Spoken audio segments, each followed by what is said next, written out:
One, two. Hey everyone, Pastor Torian Scott here. I'm so excited to be a part of IPMI, and I've been a part of it for the past 7 years.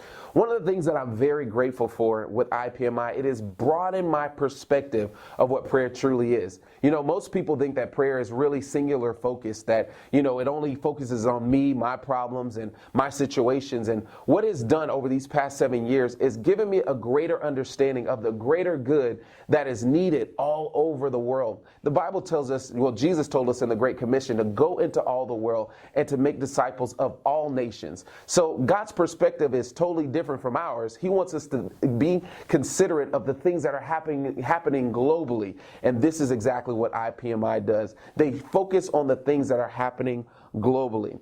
You know, some of the programs that have actually impacted me was really the prayer breakfast. I remember coming out to New York for one particular prayer breakfast, and it was amazing to see so many people from so many different backgrounds praying and interceding on behalf of their nation as well as on behalf of the nations of the world. You know, some people would put down their own projects, their own personal agendas, and they would pray for people that they would never even see, never probably even meet until we get to heaven. And that's really impacted my life.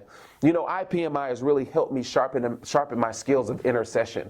When I pray and I intercede, like I said, it's not necessarily just for me and my family. It's for those that are suffering from persecution in China, those who are suffering defeat from bombings that have happened, you know, in these third world countries. There's, you know, things that are happening in governments all over the world that I now get a chance to be a part of, and I get to pray strategically as well as effectively with this group of individuals that pray on a consistent basis.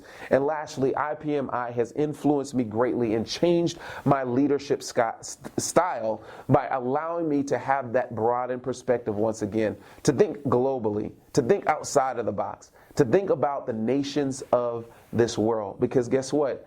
God doesn't only love America, God loves the nations of this world. For the Bible tells us that God so loved the world that he gave his only begotten Son, that whosoever shall believe in him should not perish but have everlasting life. God's perspective is global, and mine should be as well. Thank you.